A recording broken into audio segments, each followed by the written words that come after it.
Saudara-saudari terkasih, Shalom. Selamat Paskah.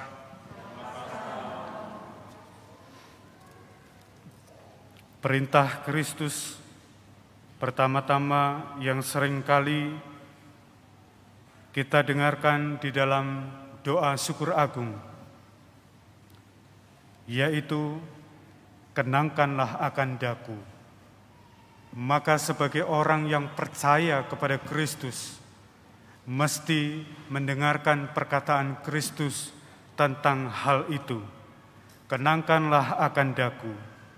Dalam peristiwa perjamuan bersama dengan murid-muridnya, Kristus memerintahkan kita supaya kita mengenangkan Dia yang merayakan perjamuan.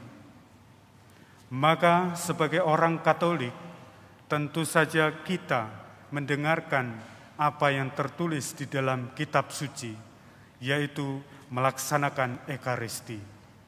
Ekaristi yang didirikan oleh Kristus, dikehendaki olehnya. Maka jika kita mengakui Kristus, tetapi tidak melakukan apa yang Yesus perintahkan, yaitu mengenangkan Dia dalam perjamuan Ekaristi, kita hanya sekedar mendengar sabda tetapi tidak melakukan apa-apa. Oleh sebab itu, kita orang-orang Katolik sungguh-sungguh bersyukur bahwa melalui kitab suci, melalui firman Tuhan, kita mendengarkan Tuhan dan mengenangkan Tuhan, dan perjamuan Ekaristi ada bagi kita semua. Saudara-saudariku terkasih, minggu lalu kita mendengarkan juga bacaan Injil bahwa Yesus ketika bertemu dengan murid-murid dalam perjalanan Emmaus, Ia memecah-mecahkan roti. Yesus konsisten terhadap apa yang Ia ucapkan, bahwa setiap kali bertemu dengan para murid sesudah kebangkitannya, Ia memecah-mecahkan roti dan merayakannya bersama para murid yang mengenal kemuliaan Tuhan. Bahwa melalui peristiwa pemecahan roti itu, para murid melihat dan mendengar, dan mereka menjadi saksi. Bahwa kita pun juga yang mengenal Kristus senantiasa hendaknya melakukan apa yang Kristus perintahkan kepada kita, bukan sekedar membaca kitab suci, tetapi merayakan perjamuan Ekaristi. Maka saudara-saudariku yang terkasih di dalam Tuhan, di dalam bacaan Injil hari ini, kita mendengar bahwa para murid itu ketakutan. Para murid ada di suatu rumah atau tempat tersembunyi dan pintu-pintu terkunci karena mereka takut kepada orang-orang Yahudi. Seringkali pula kita ini menjadi orang-orang yang takut dan kemudian bersembunyi, dan kemudian kita tidak melakukan apa-apa. Bahkan apa yang Kristus lakukan, perintahkan kepada kita untuk terus mewartakan sukacita keselamatan, kita sendiri tidak melakukannya. Karena kita tidak pernah bangga terhadap identitas kita sebagai orang Katolik. Di dalam negara kita, secara konstitusi, kekatolikan diakui sebagai agama. Dan mestinya kita juga menyadari bahwa kita berdiri yang sama dan kita berbeda dengan orang yang percaya dengan Kristus lainnya. Sebab kita memiliki Ekaristi. Sebab melalui perjamuan Ekaristi inilah kita dikumpulkan sebagai komunitas orang-orang Katolik yang percaya. Maka perkenalkanlah diri kita kepada banyak orang bahwa kita ini Katolik dan berbeda dengan yang lainnya. Kita memiliki perbedaan paling mendasar, yaitu melakukan peristiwa Ekaristi. Karena kita memang sungguh berbeda dan kita menyadari bahwa kita semua berbeda, tetapi oleh karena Kristus di dalam perjamuan Ekaristi kita dikumpulkan untuk masuk dalam kerahimannya, maka kita mesti mulai dari sekarang memperkenalkan diri bahwa saya Katolik. Saudara-saudariku terkasih di dalam Tuhan, ketakutan-ketakutan para murid ini ada dasar dari semua ketakutan yang mereka alami, karena mereka sungguh-sungguh yang mau merayakan dan percaya dengan Kristus, senantiasa diolok-olok, dikejar-kejar, dicaci maki, dan dianiaya. Kita seringkali menyadari sebagai orang-orang yang menerima aniaya, menerima caci maki. Tetapi yang perlu kita ingatkan itu karena kita mengimani Kristus. Ketika kita mengimani Kristus dan kita dianiaya, sudah menjadi hal yang biasa bagi kita. Dan kita mesti hadapi apa yang mereka lakukan terhadap kita. Maka terus-menerus kita yang mengimani Kristus akan merasakan setiap saat didera. Tetapi Kristus mengingatkan kepada kita semua, damai sejahtera bagimu. Ketika engkau memiliki Kristus, memiliki sukacita di dalam Kristus, kita akan menjadi pribadi-pribadi yang matang, bahwa segala aniaya itu tidak akan kita pedulikan lagi, karena kita tahu keselamatan, tahu bahwa di dalam Kristus memiliki sukacita. Saudara-saudariku terkasih di dalam Tuhan, Allah itu maha kuasa, Allah itu transenden, Allah yang maha kuasa tidak dapat dikenal oleh kita. Tetapi Allah itu ingin memperkenalkan dirinya, tetapi tidak mungkin dia seutuhnya hadir dalam manusia. Karena itu juga akan mengkerdilkan Allah yang maha kuasa itu. Tetapi Allah yang mau memperkenalkan diri itu mempunyai firman di dalam dirinya. Dan firman itulah yang menjadi manusia. Oleh karena firman itu, kita mengenal Allah. Tanpa firman, sama saja kita tidak akan pernah mengenal Allah yang maha kuasa. Dan kita tidak akan pernah mengenal Allah yang maha rahim. Oleh karena firman Allah itulah kita mengenal Allah. Dan firman itu hidup. Dan firman itu adalah Yesus Kristus. Melalui Yesus Kristus, bacaan hari ini mengantarkan kepada kita semua, ya, Yesus itu adalah utusan. Ia adalah utusan Bapa, karena dia adalah firman yang hidup, yang memperkenalkan Allah yang maha kuasa, yang transenden itu menjadi imanen, yang dekat dengan kita. Maka Allah yang maha kuasa itu mampu dikenal oleh manusia karena Yesus sebagai sang firman memperkenalkannya. Pemikiran manusia, pemahaman manusia tidak akan pernah cukup untuk memahami Allah yang maha kuasa, dan haruslah Allah sendiri yang memperkenalkan dirinya. Dan siapa dirinya hanya dapat dikenal dari yang turun dari surga. Haruslah yang dari surga yang menjelaskan kepada kita semua siapa itu Allah yang maha kuasa. Dan Yesus, firman Allah yang hidup, berasal dari surga, menjelaskan kepada kita semua siapa Allah yang maha rahim itu.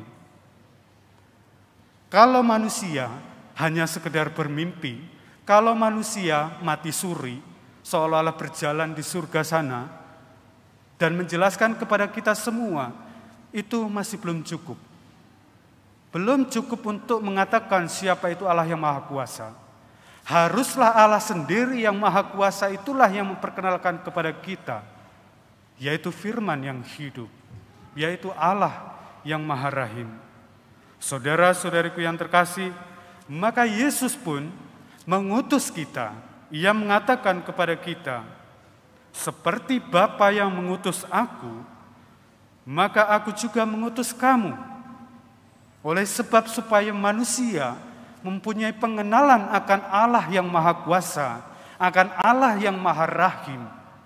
Maka Yesus mengutus kepada kita semua, bahwa melalui Kristus kita mengenal keselamatan, bahwa melalui Kristus kita memiliki damai dan sukacita, bahwa melalui Kristus kita tahu adanya keselamatan, maka tahu akan adanya pengampunan yang diberikan oleh Allah kepada kita. Oleh sebab itu, jika kita tahu bahwa di dalam Allah ada pengampunan, marilah kita datang kepada kerahiman Allah. Marilah kita terus-menerus datang dan berdoa kepada Allah. Sebab Allah lah yang bisa menyelamatkan kita melalui Yesus Kristus, firman yang menjadi pengantara kita semua.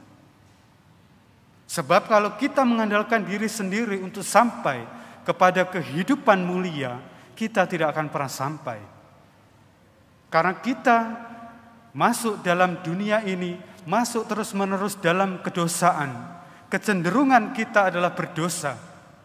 Dan seringkali kita hidup dalam dunia ini paling betah untuk melakukan kekerasan, paling betah untuk melakukan caci maki, paling betah untuk melakukan fitnah, paling betah untuk melakukan pembicaraan terhadap orang lain. Bahkan kita seringkali mengkasari orang lain, paling betah. Sebab dunia ini menghambat kita untuk masuk dalam keselamatan. Sebab roh-roh jahat itu akan menghalangi kita untuk sampai kepada kehidupan mulia. Maka Yesus turun ke dalam dunia, mau menderita wafat dan mengalahkan maut, supaya kita semua ini terbuka pemikiran kita, bahwa melalui Kristus, percik keselamatan itu menjadi kita rasakan, kita pahami, dan kita makin menyadari bahwa Allah yang memperkenalkan diri itu kita kenal melalui Kristus, dan kita mau datang melalui Kristus kepada Allah. Saudara-saudariku terkasih di dalam Tuhan, kalau memang Anda mampu selamat sendiri tanpa perantaraan Kristus, tinggalkanlah Kristus. Dan ketika Anda mampu untuk hidup selama-lamanya di dunia ini dan merasa tidak akan pernah mati, silahkan tinggalkan Kristus. Tetapi jika kita menyadari bahwa kita manusia lemah yang membutuhkan Allah, membutuhkan kerahiman Allah, dan membutuhkan keselamatan untuk kehidupan mulia nanti, marilah kita datang kepada Kristus. Sebab dialah empunya keselamatan, dia adalah buah sulung keselamatan bagi kita. Melalui kebangkitannya kita melihat bahwa Allah itu hidup dan ingin membuat kita hidup, membuat kita selamat dari dosa-dosa kita, dan mau kita semua selamat masuk dalam kehidupan mulia. Saudara-saudariku yang terkasih di dalam Tuhan, maka perbuatan-perbuatan kita adalah tanda dari Kristus. Perbuatan kita harus menunjukkan sukacita, menunjukkan damai sejahtera bagi sesama kita. Jadilah orang Katolik yang selalu menawarkan keselamatan yang berasal dari Kristus. Maka kita diundang hadir, diajak untuk melakukan karya-karya baik di tengah-tengah masyarakat kita. Kita jaga omongan, jaga sikap kita, jaga segala apapun, karena kita memiliki damai dan sukacita, memiliki Kristus. Maka hidup kita pun harus sama seperti Kristus. Dan kita tidak usah berlaku kasar, keras terhadap orang lain. Biarkanlah Allah yang kita percayai sebagai Allah yang Maha Kuasa menyelesaikan segala perkara kita. Saudara-saudariku terkasih di dalam Tuhan, para murid melihat dan mendengar. Mereka melihat dan menyaksikan siapa itu Kristus. Mereka mendengar apa yang diajarkan oleh Kristus kepada mereka. Dan karena mereka melihat, maka mereka menjadi saksi. Ketika Thomas mengatakan, sekali-kali aku tidak percaya jika aku tidak mencucukkan jariku ke dalam luka di tangannya dan di lambungnya, tidak mencucukkan, maka aku tidak percaya. Karena peristiwa itu sungguh terjadi, dan Thomas itu secara nyata-nyata juga menyaksikan peristiwa bahwa Yesus mati di salib. Maka ini adalah saksi para murid yang mengatakan sungguh Kristus itu disalib. Tetapi ketika kebangkitannya, para murid pun juga bersaksi bahwa Kristus hidup, Kristus bangkit. Maka mereka menyaksikan, yang melihat, dan mereka berwarta kemanapun mereka pergi. Maka ketika Kristus hadir di tengah-tengah mereka, mengatakan damai sukacita bagimu, Thomas langsung percaya karena dia melihat sungguh dia adalah Kristus. Di dalam tangannya, di lambungnya ada luka bekas paku dan tombak. Dan disitulah melambangkan darah dan air tercurah bagi dunia ini untuk keselamatan. Ketika melihat itu, Thomas dengan amat mudah percaya kepada Kristus. Karena ia sungguh menyaksikan peristiwa penyaliban dan juga pengajaran-pengajarannya. Dan sampailah ia mengatakan, "Ya Tuhanku dan Allahku." Bagaimana dengan kita saat ini? Apakah kita akan terus-menerus takut untuk percaya kepada Kristus? Bahkan Kristus sendiri mengatakan kepada kita semua, "Berbahagialah engkau yang tidak melihat namun percaya."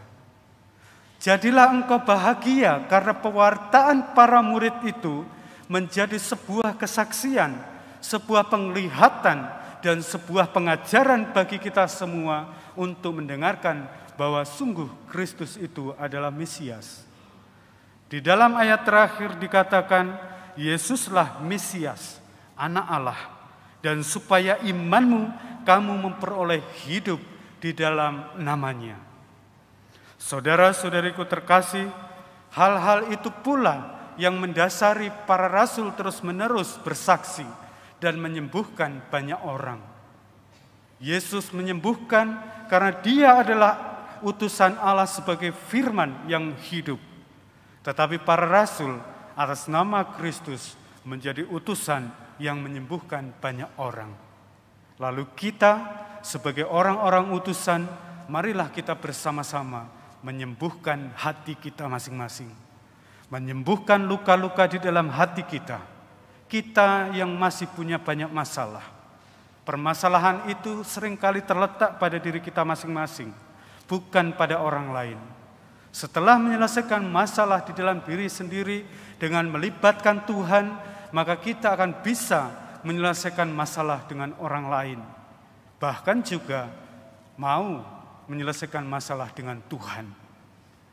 Gereja bukan tempat orang-orang kudus, tetapi gereja adalah tempat-tempat orang berdosa yang mau bertobat, merayakan sukacita, merayakan damai, merayakan kemuliaan Tuhan.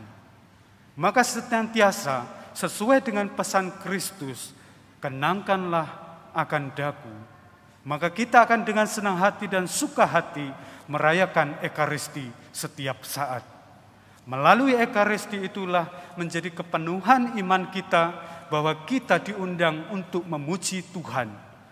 Bersyukur kepada Tuhan, pemberi rahmat, pemberi belas kasih kepada kita, pemberi keselamatan dan damai bagi kita. Saudara-saudariku terkasih di dalam Tuhan, Yesus sendiri mengatakan melalui penglihatan kepada Yohanes, "Jangan takut. Aku adalah yang awal dan aku adalah yang akhir. Aku adalah yang hidup. Aku telah mati, namun lihatlah aku hidup sampai selama-lamanya. Dan aku memegang segala kunci maut dan kerajaan maut. Karena itu tuliskanlah apa yang telah kau lihat, baik yang terjadi sekarang maupun yang akan terjadi sesudah itu." Ketika kita mendengarkan hari ini sabda Tuhan, kita merasakan damai sukacita, mari kita jangan takut dan menuliskan apa yang baik bagi masyarakat di tengah-tengah kita. Mari kita menjadi pelaku-pelaku kebaikan, bertahan di dalam kesetiaan dan bertahan di dalam perbuatan baik, karena kita mengimani Kristus yang memperkenalkan kepada kita semua bahwa Allah itu berbelas kasih. Tuhan memberkati.